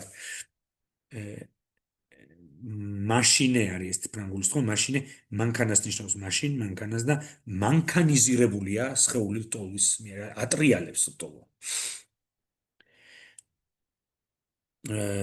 ანუ არ არის შეკავებული. ამავე დროს ჩვენ ვილაპარაკეთ, ფროიდი ლაპარაკობს ამას ლტოლვით ამბივალენტურობაზე, როცა ის ბლეილერისგან სესხულობს ამ ტერმინს, ლტოლვითი ამბივალენტურობა, გუშინც ვილაპარაკეთ ამაზე, როცა მე მძულს და მიყვარს ერთ და იგივე ობიექტი ეს მონაცვლეობა და სულქმის ესეთი ვოდებილური მაგალითები მოვიყვანეთ სასაცილო, მაგრამ ფსიქოზის დროს ეს ამბივალენტურობა უკიდურესად რადიკალურია. რაც გულისხმობს ერთ შემთხვევაში ობიექტის არა ეროტიზაციას, არამედ ნარციციზაციის გავლით იდეალიზაციას. იდეალიზირებული ობიექტი უბრალოდ ეროტიზირებული არ არის, ნარცისტული კომპონენტით არის გამდიდრებული. იდეალიზაციას ან იდეალიზირებული ობიექტი ხდება განადგურების ობიექტი და ყველა ქართველ მართველს ეს ბედიეწია, ზიად განსახურდიადან დაწყებული სააკაშვილი დამთავრებული და იმას ვიტყოდებთ, რომ მისი, ესე იგი, მომავალი, ესე იგი, გამგრძელებლებიც იგივე გაიზიარებენ, რომ იდეალიზაციის პერიოდის შემდეგ დგება იდეალის მონელების პერიოდი და ფსიქოტურ და პარანოიულ ღერძზე ფუნქციონირებადი საზოგადოება ან ესე იგი იდეალიზირებს, ან განიცდის პერსეკუტორულ შფოთვებს და ანადგურებს მტერს. ხო და მე მგონი რომ აი ამ მეორე ფაზაში შედის ჩვენი საზოგადოება ძალიან კარგად. ანუ ამბივალენტურობა ნევროტიკთან, რომელიც არის ესეთი თავაზიანი ამბივალენტურობა, რომ ერთ მომენტში გაბუტულია და მეორე მომენტში უყვარს, ფსიქოტიკთან, როგორც თქვით, აღარ ექვემდებარება ფანტაზმის, ფალოსის, კასტრაციის, ენის, სიმბოლური რეგისტრის, მამის კანონის, მამის სახელის, რამდენადაც ჩამოთვალოთ, ფილტრს და ეს ამბივალენტურობა რადიკალური ფორმით ავლენს თავს იდეალიზაციის უკიდურეს ფორმებში და ჩვენ ვთქვით, რომ ფანატიკური საზოგადოება ფსიქოტურ ღერძზე, ბრუნავი საზოგადოება, შეხედეთ მამა ბასილ კალავლიაშვილს, შეხედეთ მამა გაბრიელის მრევლს, რომელიც მის საფლავზე დედა პარასკევამ რო გამოაცხადა, თუ მოხვალთო და სამსუგლის ჩაიფიქრეთ, პირველი ვინც მოვა აუსრულდებო მთელი საქართველო მივარდა, შეხედეთ რა ქვია თელ პოსტსაბჭოთა მართლმადიდებლურ პრაქტიკას, შეხედეთ მამა მეფე ნარიმანს, მამა ნიკოლოს და მიშისტებს, ბიზნესტებს და აღარ მოუყვებით თქვა, ხო? ამიტომ რას ნიშნავს ეს, რომ იდეალიზაცია ფსიქოზის დროს წამყვანია და აუცილებლად ამბივალენტურობა გულისხმობს იდეალიზაციას ან პერსეკუციას. ან იდეალიზირებულია და არის მხოლოდ კარგი ობიექტი. ეს ის ხალხია, ვინც მაგალითად ამბობს, რომ ბიზნესი არის მხოლოდ კარგი კაცი, ანუ შეუძლებელია რომ მაშინ რაიმე ცუდი არსებობდეს და იგივე ობიექტი რადიკალურად ხდება ცუდი. ესე იგი, ცუდი მელანი კლაინის ტერმინები რო კარგი და ცუდი ობიექტი, პერსეკუტორი ობიექტი. ამ შემთხვევაში ლტოლვითი ამბივალენტურობა ნევროზის დროს ეს არის ესეთი მოდერირებული ამბივალენტურობა, რომელიც არის არაცნობიერი, ირაციონალური ამბივალენტურობა და არც იგრძნობა ისე როგორც შიგნით არის არაცნობიერში. ფსიქოზის დროს ამბივალენტურობა არის რადიკალური და გულისხმობს იდეალიზაციას და იდეალიზირებული ობიექტის პერსეკუტორად გარდაქმნას, ანუ ძალიან კარგია ან ძალიან ცუდია, ან ვეთაყვანები, ან არის ის ვისაც ვეთაყვანები, არის ის ვინც უნდა გამანადგუროს მე და მე როგორც წესი უნდა დავასწრო მას და მე მგონი რომ ამბეთს გაიზიარებენ რამ ბევრი ადამიანი საქართველოში რამოდენიმე თვეში. ჩემი აზრია ეს, იმიტომ რომ ლტოლვის ლოგიკა ასეთია. მით უმეტეს პარანოიულ ღერძზე მბრუნავი ხალხის. მაგრამ თავარია რომ ჩვენ არ აღმოჩნდეთ პერსეკუტორი ობიექტის ადგილას. აქ გააჩნია ვინ რა ადგილს დაიკავებს. ლტოლვითი მონტაჟის ლაკანია ლაპარაკობს ლტოლვით მონტაჟზე და ერთი სემინარი ჩვენ უნდა დავამატოთ ლაკანზე, იმიტომ რომ სამი იყო გათვლილი, მესამე ლაკანზე და სამი პროიც მიუძღვენი და მეოთხე იქნება ლაკანზე. ლაკანი აუსრულებს ლტოლვა არ არის ინსტინქტი, არის მონტაჟი და ჩვენ ნახავთ რა კარგად განმარტავს ის ამას. ფსიქოზის დროს ხდება, მაგრამ მანამდე უნდა რამეთქვა, ხო? ხო, ლტოლვის დროს, ფსიქოზის დროს ლტოლვა ფალიკური ფილტრით არ მუშაობს და ფანტაზმით არ არის კონტეინირებული ლტოლვა. ეს ლტოლვითი მონტაჟის ჩამოშლა ხდება ფსიქოზის დროს. ესე იგი, აგზნება, ჩვენ თქვით რომ ფროიდი ამბობს, რომ ლტოლვას საფუძვლად უდევს პირველადი სომატოფორმული აგზნება, რომელიცაც ფესვები აქვს ბიოლოგიაში და ფიზიოლოგიაში გადმული. მაგრამ ეს ამ აგზნების ფსიქიზაცია ხდება და ეს აგზნება არის წარმოდგენილი, მას აქვს თავისი წარმომადგენლობა ლტოლვის სახით ფსიქიკურ ცხოვრებაში. და როცა ლტოლვითი მონტაჟი იშლება, ეს აგზნება აღარ არის ფსიქიზირებული, რეპრეზენტირებული. იქცევა კვლავ ბრუტალურ აგზნებად და ქმნის ისეთ სიმპტომებს, როგორც არის აქტუალური ნევროზი, შფოთვით დეპრესიული სინდრომი ვთქვით და ფსიქოსომატიკა და ლიბიდინალური, ხო, არა. მოდიშით. ანუ ფსიქოზის გავანებოთ ახლა. ლტოლვას აქვს სხვა ფსიქოპათოლოგიაც ფსიქოზის გარდა, ხო? ეს არის მისი მონტაჟის ჩამოშლა, მაგალითად ტრავმატიზმის დროს. ფსიქოტრაუმა რა არის?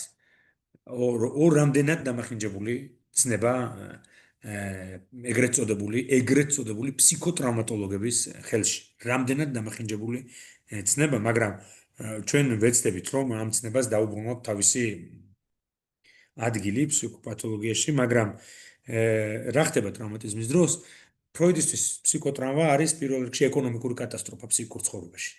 ეს არის ბრუტალური შეჭრა აგზნების, უკიდურესი შეჭრა, რომელიც არღვევს პარექსიტაციონ, ანუ აგზნების ფარს, შეანგრევს ფსიქიკურის აპარატს და შიგნით წარმოქმნის კოლოსალურ ბრუტალურ აგზნებას.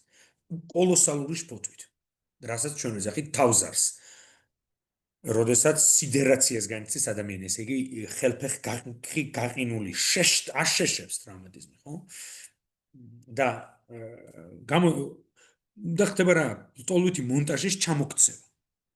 და ლტოლვით ფსიქიკურ ეკონომიას, ნევროზის, ან ნორმალურ ლტოლვით ფსიქიკურ ეკონომიას ცვლის პოსტტრაუმატული, ეგრეთ წოდებული ფსიქიკური ეკონომია, რომელიც გულისხმობს ლტოლვის ბრუტალურ აგზნებამდე რედუქციას.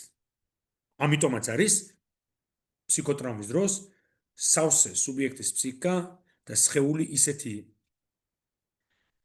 სიმპტომებით, როგორცაც უწოდებთ სომატოფორმულ სიმპტომებს: ციებ-ცხელება, ოფლიანობა, პირის სიმშრალე, რეპრეზენტაციული აქტივობის დაქვეითება, სიმბოლიზაციისა და მეტაფორიზაციის გაღარიბება, ოღონდ არა მოშლა, როგორც ფსიქოზის დროს, ერთგვარი ფსიქიკური ხრელი, ღამის ფლეშბეკები, მოკლედ ფსიქიკა არის გახრეტილი, შეიძლება თუ ასე ითქვას, და წვეთავს სხეულში უკვე არა ლტოლვა, არამედ წვეთავს აგზნება. ამ შემთხვევაში ჩვენ გვაქვს ლტოლვის ფსიქოპათოლოგიასთან საქმე, როცა ლტოლვის სტატუსს კარგავს და ისევ რედუცირებული აგზნებაზე. ექსიტაციონ დებილ ამბობს პოლორანასო. ანუ დებილ ქართულ ენაში უფრო კარგ რამებს ნიშნავს, მაგრამ ფრანგულ ენაში ნიშნავს უაზრო, აზრს მოკლებული აგზნება. აი უბრალოდ ენერგეტიკული რამ.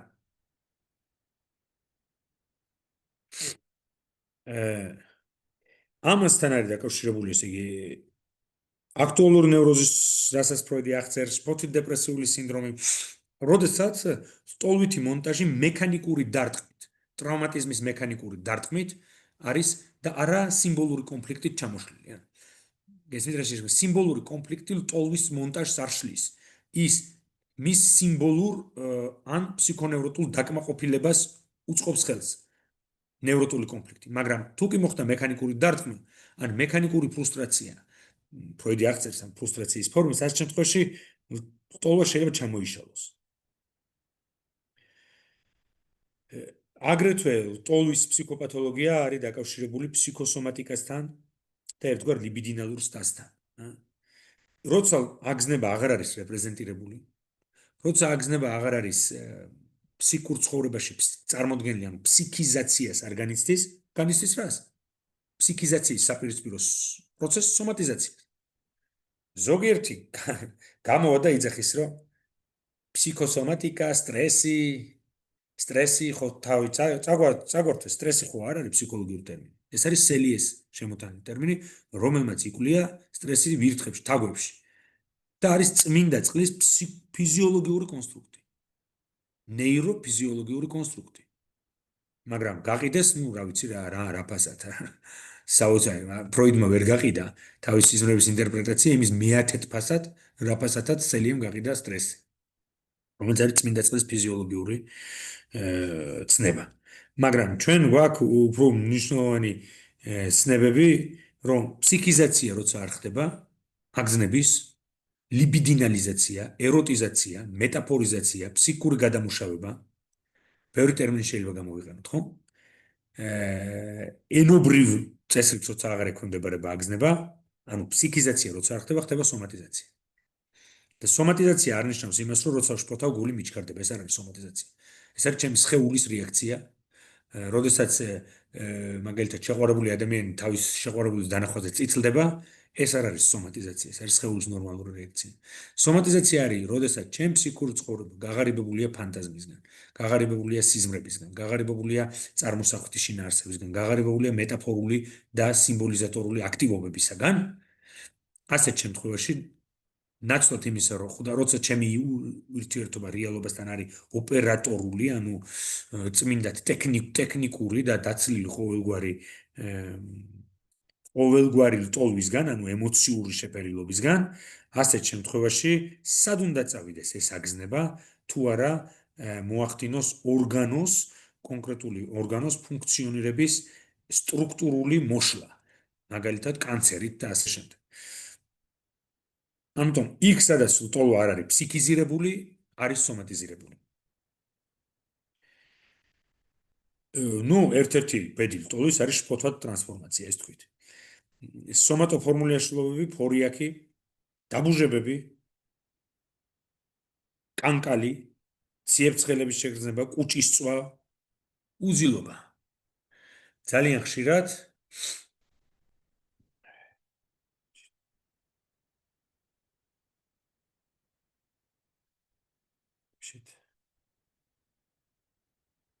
შეიძლება ესე იგი გამეთიშოს ინტერნეტი თუ გამეთიშა ვიყიდი და ისევ ჩავთავ, ესე იგი იცოდეთ რომ ამის გამო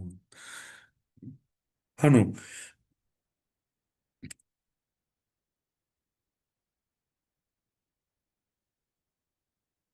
რაც შეეხება უძილობას, ოლივიე დულის ჰქონდა კარგი სემინარი ამაზე, რომ ბავშვი როდესაც არის ძალიან ჩვილი, ჩვენ ამაზე ვისაუბრეთ.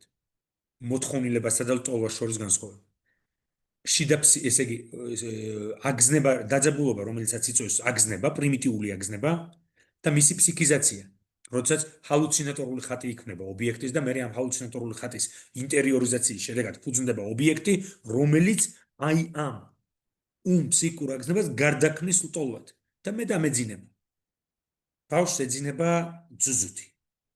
ხოლოდ ეს ძუძუ გაფართოებული გაგებით შეიძლება უნდა იყოს ობიექტი, რომელიცაც მე ხელი მიჭირავს, ან ინტერიორიზირებულია ჩემში. გესმით? წინააღმდეგ შემთხვევაში მე აგზნებას ლტოლვად ვერ გარდაქმნი. და აი ოლივიე ზორდი იმაზე ლაპარაკობდა, არ მახსოვს რომელ სემინარზე ის აქ იყო მაშინ. არა. ზუმში იყო ეს სემინარი, რომ უძილობა მელანქოლიის დროს გულისხმობს იმას, რომ სუბიექტი ისეთ არქაულ ეტაპზე ინაცვლებს თავისი არსებობის, როცა აგზნება არ იყო ფსიქიზირებული და არ იყო გარდაქმნილი ლტოლვად. და როდესაც ლტოლვის მონტაჟის ჩამოქცევა ხდება, ძალიან ხშირად სუბიექტი ანთარებს კვებისა და ძილის აშლილობებს. რატომ? იმიტომ რომ კონტეინირება აღარ ხდება ამ აგზნების ლტოლვის ფორმით. და ლტოლვამ შეიძლება გამოიწვიოს სიზმარი. მაგალითად, ხო? მაგრამ სიზმარი არ მესიზმრება. რატომ? იმიტომ რომ აგზნებას არ შეუძლია გამოიწვიოს სიზმარი, ლტოლვას შეუძლია გამოიწვიოს სიზმარი. აგზნება არ მაძლევს დაძინების საშუალებას. მუდმივად აგზნებული ვარ. მაგრამ სამყარისი აგზნებამ განიცადოს ეროტიზაცია, რომ მე დავიძინო და ვნახოს სექსუალურ ჟანრის სიზმარი. ანუ აგზნება შეიძენს ფსიქიკურ სხეულს, როდესაც ის გახდება ლტოლვა. ამიტომ ლტოლვის მონტაჟის ჩამოშლა ისევ და ისევ გვაბრუნებს ისეთ აშლილობებთან, როგორც არის და რომელიც არის დაკავშირებული სხეულთან. ეს ჩამოთვალეთ სომატოფორიაქი, დაბუჟებები, კანკალი, ციებცხელება, უძილობა და კვება. ტოქსიკომანიის კლინიკა, ჩვენ ამაზეც ვისაუბროთ უკვე და აღარ დაუბრუნდებით. და ნევროზი არის რა? ლტოლვის კლინიკა, ეს არის კონფლიქტის კლინიკა, სიმბოლური კონფლიქტის, სადაც ლტოლვა მოზოდების სიმაღლეზეა შეიძლება იყოს. ნარცისტული აშლილობები, ტოქსიკომანია, კვებითი დარღვევები, ფსიქოსომატიკა, ლტოლვის ჩამოშლის კლინიკა. კასტრაციის შფოთვა და აქტუალური ნევროზისთვის დამახასიათებელი შფოთვა, რომელსაც ფროიდი აღწერს თავის ნაშრომში, ერთმანეთისგან განსხვავდება. სხვაგვარად რო ვთქვა დასკვნის სახით, ლტოლვა ინვესტირებს ფსიქიკურ სხეულს, სხეულის არაცნობიერ ხატს, ეროგენულ სხეულს, ისტერიულ სხეულს, აგზნება ლტოლვის ჩამოშლის შემთხვევაში და სომატოფორმული აშლილობების შემთხვევაში ინვესტირებს ორგანიზმს და იწვევს მისი ფუნქციონირების მოშლას. და ამ მიმართულებით წამყვანი ავტორები არიან პიერ მარტი, მიშელ დე მიუზენი, კრისტიან დავიდი და მათი მოსწავლე კლოდ სმაჯა, რომლის ძმაც ერიკ სმაჯა დაგვდო პატივი და პირველი კლასის ბიზნეს კლასით ჩამოვიდა ეწვია თბილისს და თქვა რომ მე მარტო 5 წელს წლოვია სასტუმროებში ვრჩებიო. და თუ გინდათო ისიც თქვა ფული მომეციეთო რომ მოგამზადოთ წყვილების თერაპიაში. ეგ იყო კლოდ სმაჯას ძმა. და უნდა ვთქვათ აგრეთვე რომ კლოდ სმაჯას პიერ მარტის და ფსიქოსომატიკის ინსტიტუტის დირექტორი ყოფილი პარიზის იყო თბილისში ჩამოსული.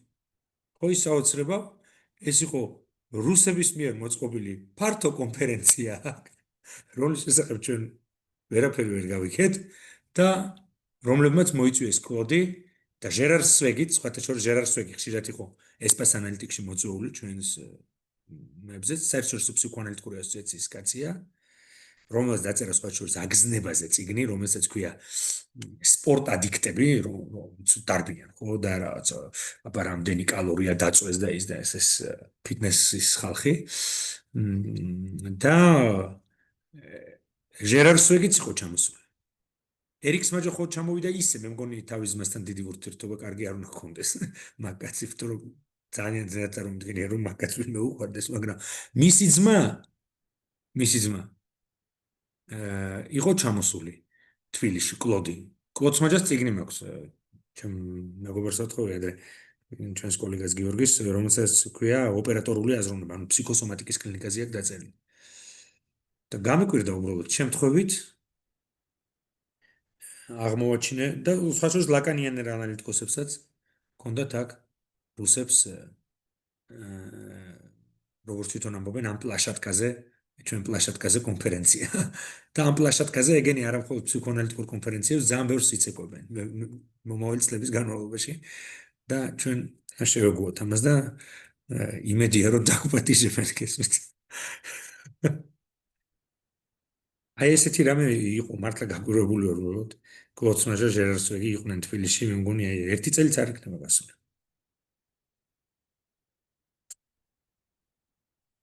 კარგით, აი ამაზე დავასრულოთ უბრალოდ თუ არის კითხვები, ერთი-ორი კითხვა და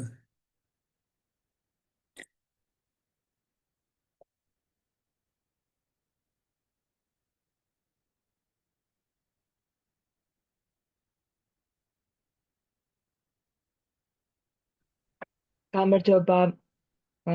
ეს იყო ჩემი ხმა. კი ბატონო. მადლობა პირველ რიგში ბატონო გიგამ. კამერას ვერ ჩართავთ? სამწუხაროდ ამჟამად ვერა. ბოდიში ამისთვის წინასწარ. დიახ, თქვენ ესეთი რაღაც ახსენეთ. როდესაც აგზნება ფსიქიზაციას არ განიცდის, ის განიცდის სომატიზაციას, ხო? ეს ფსიქიზაციის ცნება ძალიან ფართო გაგება აქვს ამას და ის რომ ჩავშალოთ თუ გაქვთ შესაძლებლობა, რომ აი რას მოიცავს უფრო მეტად. კი ბატონო.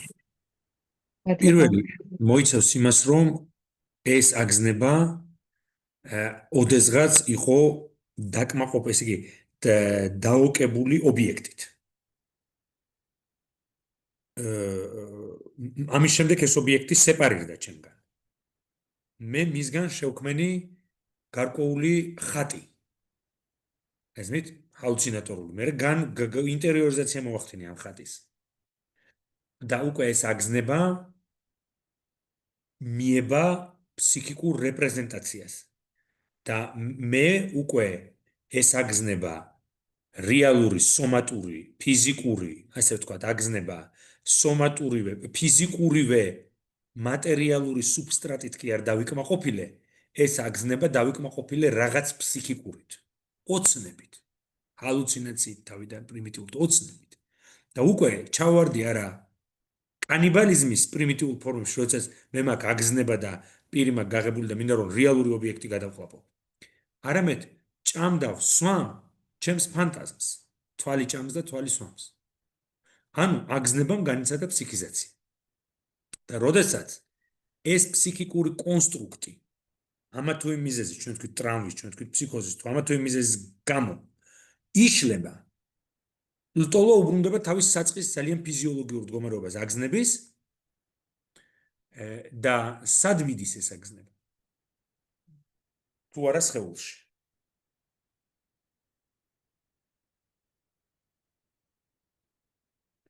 ოღონდ ორგანიზმის, ესე იგი, ორგანიზმის ფუნქციონირების მოშლას იწვევს.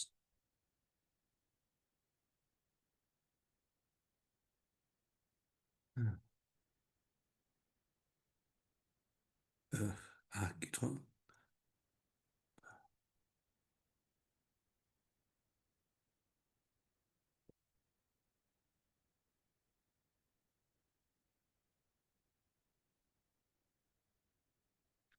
არა, უბრალოდ ჩვენ საზოგადოებას ფსიქოზის დიაგნოზს ვერ დაუსვამთ. ჩვენ თქვით, რომ ნევროტიკთა საზოგადოება პარანოიზაცია შეიძლება განიცდდეს, იდეალიზაციას ახდენდეს პარანოიულ ან ფსიქოტურ ღერძზე, ამა თუ იმ ლიდერის, რომელიც მე შეიძლება გახდეს პერსეკუტორი მათთვის, ან გაიხლიჩოს ეს ორ ნაწილად და ასე შემდეგ, გადავიდეს ნევროტულ მოდელზე, უნდა იყოს საგანმანათლებლო სისტემა, უნდა იყოს ინსტიტუციონალიზაცია ლტოლვის, უნდა იყოს აკრძალვა, უნდა იყოს მამის ფუნქცია, ლიმიტები. უბედურება გამოიწვია საბჭოთა კავშირის ჩამოქცევასთან ერთად მამის ფიგურების ჩამოშლამ, მამის ფიგურების ღრმა მელანქოლიზაციამ, მათმა კასტრაციამ რეალურის რეგისტრში, რაც გულისხმობდა ფულის, სამსახურის, ყველაფრის დაკარგვას, ეს არის, ასე ვთქვათ, შეიძლება ითქვას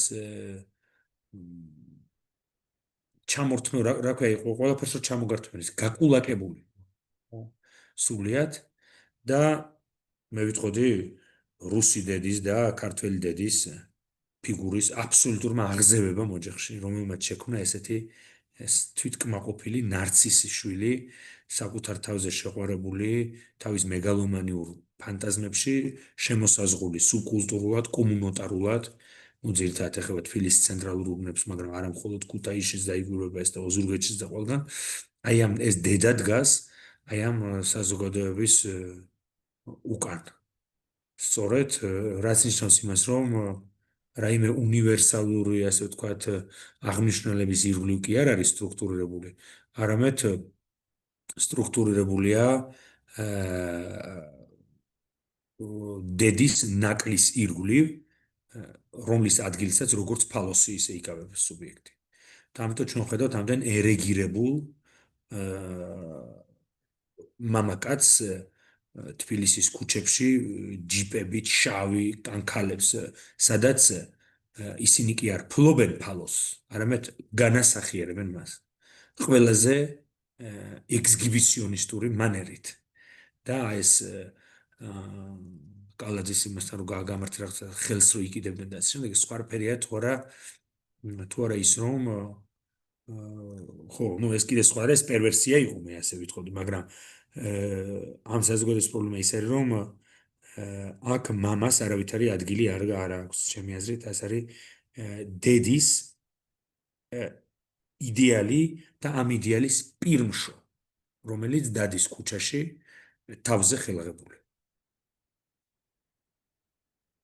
აი ეს საძაღლობა, მაგალითად ეს რო არის, რა ქვია, ტელესერიალი ჩემი ცოლის დაქალები.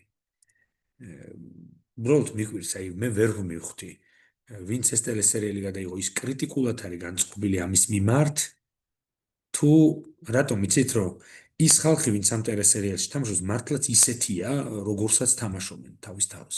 ანუ აი ეს ვერ გავიგებ. ეს არის კრიტიკის ქარცეცხლში გატარებული ვერა ვაკე საბურთალოს მოსახლეობა და მათი მიმბაძველები მთელი საქართველო, თუ ეს ხალხი თვითონ არის ეგეთი, ამ ტელესერიალში აი ეს პრობლემა ესე იგი სიმბოლიზირებულის და იმის, ვინც სიმბოლიზაციას ახდენს. განსხვავება არის აქ თუ ერთმანეთს ემთხვევა, ეს ვერ გავიგე. და ეს დედა არის აღზევებული საქართველოში. აღზევებულია, ვინც საგანმანათლებლო სისტემასთან ვისაც აქვს შეხება, სკოლებთან, ბაღებთან. ეს არის აი ამ ქართველი დედის ტერორის ქვეშ მყოფი ინსტიტუციები. ნუ კერძო სკოლებში საერთოდ. და ამიტომ მე ვფიქრობ, რომ გადასვლა ნევროტულ ღერძზე რაც ნიშნავს, ანუ ეს ნიშნავს, რომ მივიღო ლიმიტაციები. და ვიღო ერთ-ერთი მოქალაქე და ახლა ამდენი დომინაციის სურვილი და ეს.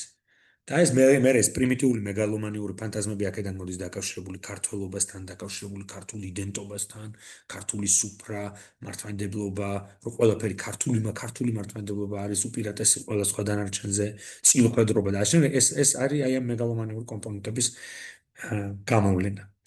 და აქ უფრო სხვანაირად დავისვამდი მე კითხვას, მე მაინტერესებს რამდენი ადამიანია, ვინც აი ამ რეჟიმით ცხოვრობს, ამ ფსიქიკური ეკონომიის, აი ესეთი მეგალო ნარცისტული, პარანოიული ხშირად რეჟიმით ცხოვრობს და რამდენია, რომელიც შეიძლება ითქვას, რომ არ არის ამ ღერძზე სტრუქტურირებული. მაგრამ მეორე მხრივ ყველაზე დიდი დანაშაული ეგრეთ წოდებული პროევროპული ნაწილის საზოგადოების და თუნდაც იმ არასამთავრობოების და შემდეგ ჩემი აზრით იყო ის, რომ მათ მოახდინეს იდეალიზაცია დასავლეთის და გარკვეული თვალსაზრისით გააყალბეს დასავლეთის იდეა. ამით გააყალბეს. ანუ გადმოიტანეს მხოლოდ გარეგო, ესე იგი, წმინდად ფორმები. მაგრამ შინაარსობრივ მხარეს არ მიაქვს, ანუ არ იყო გამჯდარი ჭყალებში ეს დასავლური დემოკრატია ძვალებილში საკმარისად, ამიტომ იყო რომ ერთი შესული შებერვაზე მოიშალა, ერთი იმედის პროპაგანდა იყო 2 თვის განმავლობაში.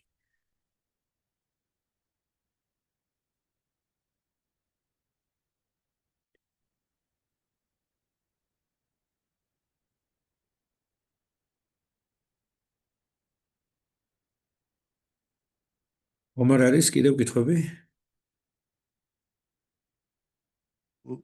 გამარჯობა, თუ არის დრო რომ ერთი პატარა კითხვა დავსვა. დიახ. ესე იგი ჩვენ განვარტეთ ტოლვასსა და ინსტინქტ შორის განსხვავება. სად დგას სურვილი აქ? სურვილის ცნება.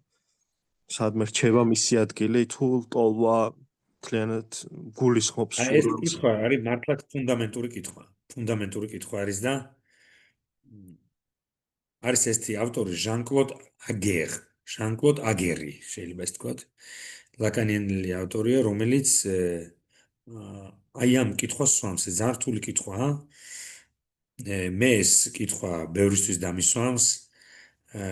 ლაკანის სემინარშიც, მე-11 სემინარშიც მეტნაკლებად დაიკვირვება ეს განსხვავება, მაგრამ რეალურ კლინიკურ პრაქტიკაში და თეორიული მსჯელოების დროსაც ხშირად მართლაც ხდება ამ ორ კონცეფტს, ტოლვისა და სურვილის კონცეფტებს შორის სერიოზული აღრევა. და რა შეიძლება ითქვას, რომ სურვილი, ესა ტოლვა ლაკანიანურ ტერმინოლოგიაზე რო გადავთარგმნოთ, უფრო ახლოს დგას ისეთ ცნებასთან, როგორც არის ტკბობა, ჟუისანს. ამავე დროს ტოლვას გააჩნია ობიექტი. ის შეიძლება იყოს ორალური, როგორც თქვით, გენიტალური და ასე შემდეგ. და ის რომ მე ტოლვით რეჟიმში ვცხოვრობ, ახალითად მიყვარს, მძულს, ვისწრაფვი, ეს განპირობებულია იმით, რომ მე ვარ სურვილის სუბიექტი. ანუ სურვილი არის რაღაც სტრუქტურალური, წმინდად სტრუქტურალური ფორმაცია, რომელიც განაპირობებს ნევროტულად და ოიდიპალურად ორგანიზებულ სუბიექტთან ტოლვით მონტაჟს, რაზეც ლაპარაკობს ლაკანი. რატომ? იმიტომ რომ ჯერ ვარ სურვილის სუბიექტი და ამის შემდეგ მაქვს მისწრაფებები და ლტოლვები. ფროიდი, როდესაც ლაპარაკობს სურვილის რეალიზაციაზე სიზმარში, ის უფრო ლაპარაკობს ტოლვაზე და ლტოლვით ობიექტზე, ვიდრე სურვილზე. ამ სიტყვის სტრუქტურალური გაგებით, რატომ? იმიტომ რომ სურვილი დაკავშირებულია ნაკლთან, რომელიც არის სხვაში. იგულისხმება ნაკლი დედაში, რომელსაც ავსებს სუბიექტი, როგორც დედის სურვილის ობიექტი. ამ სეპარაციის შემდეგ, ესე იგი, სურვილი ფუძნდება როგორც მუდმივად გადაჯაჭვული ნაკლთან. და ეს ნაკლი სურვილს თავისი ობიექტი არ გააჩნია. ლაკანიანურად რო ვთქვათ. არამედ გულისხმობს ნაკლს, რომელიც სულ უნდა იყოს ამოვსებული სხვადასხვა ობიექტებით. ანუ სურვილი არის გენერატორი, მუდმივი გენერატორი ლტოლვების და მერე ლტოლვითი ობიექტების. მაგრამ არც ერთი ობიექტი არ პასუხობს სურვილს. არც ერთი ობიექტი არ პასუხობს სურვილს. იმიტომ რომ სურვილის ობიექტი ფუნდამენტურად დაკარგული ობიექტია რეალურის რეგისტრში, არისწებობს ის მხოლოდ. და აი ლაკანზე როცა გადავალთ ჩვენ, სწორედ ეს იყო, კარგია რომ ეს კითხვა დასვით. თქვენ ჩემი მიზანი რომ უფრო გასაგებად ვიდრე ახლა ვთქვი, იმიტომ რომ მე თვითონაც ძალიან მიჭირს ამ ორი ცნების განსხვავება ერთმანეთისგან, განვარტოთ რითი განსხვავდება სურვილი ლაკანთან და ლტოლვა ლაკანთან და ფროიდთან. მაგრამ ფაქტია რომ ერთი არის წმინდად სტრუქტურალისტური კონცეფტი და მეორე არის წმინდად ეკონომიური, ანუ ლტოლვას გულისხმობ, ეკონომიური კონცეფტი ფსიქიკურ ცხოვრებაში. თითქოს სურვილი და ნაკლის არსებობა, ფუნდამენტური ნაკლის არსებობა იყოს გარანტი იმის, რომ მე რაღაც მსურდეს სულ, ანუ ვილტყოდე რაღაცისკენ. როცა არ არის სურვილი დაფუძნებული, არ არის ლტოლვითი წრედი და ლტოლვითი მონტაჟი, რომელზეც ჩვენ ვისაუბრეთ. არამედ საქმე ეხება ესეთ ფსიქოტურ ანარქიას. შეიძლება ითქვას, რომ სურვილი მაორგანიზებელია ლტოლვის. მაგრამ ამავე დროს გარკვეულ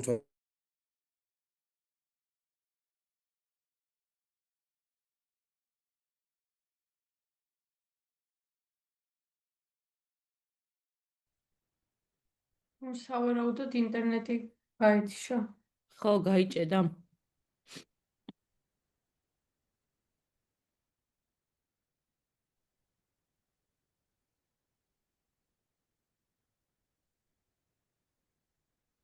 WhatsApp-ზე გაბრაზებული გიგას სახე.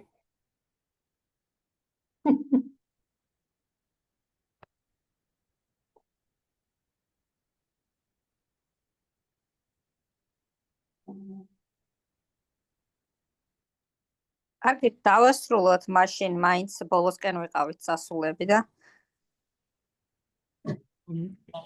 კარგად, მადლობა. მადლობა ნახვამდის. მადლობა. მადლობა.